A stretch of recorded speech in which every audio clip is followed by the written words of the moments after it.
It's all over, and it is one of the most fantastic victories ever known in Test cricket history.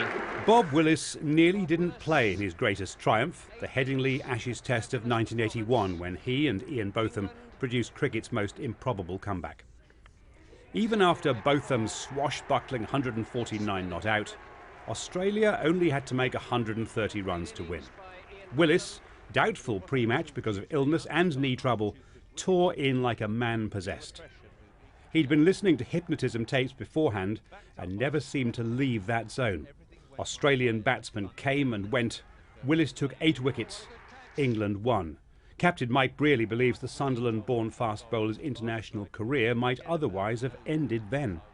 Instead, his dodgy knees, both operated on, carried him through 3 more years and the England captaincy.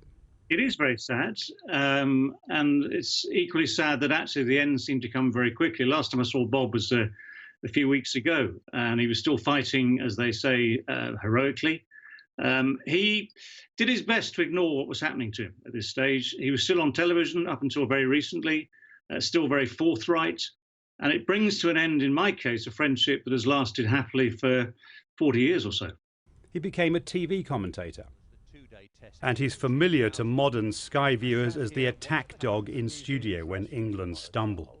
There should be 3 sets of stocks in the town square in Leeds, 1 for Andy Flower, 1 for Alistair Cook and 1 for Jonathan Trott, and a great big barrel of rotten tomatoes to hurl at them. No offence was taken, and Willis's distinctive bowling run-up was mimicked more than 30 years on by Alistair Cook. Allegedly, this is an impersonation of you, Bob. Allegedly.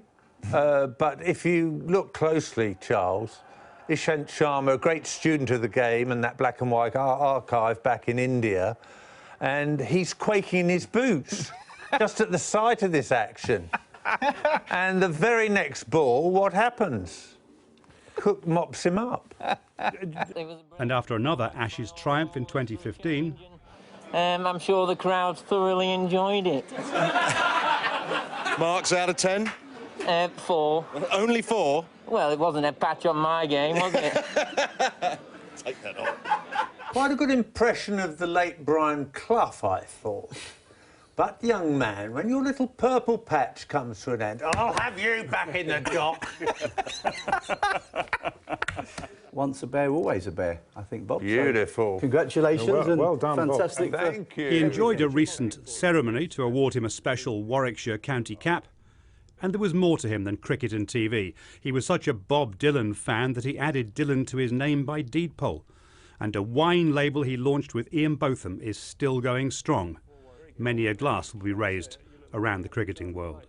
Nick Powell, Sky News.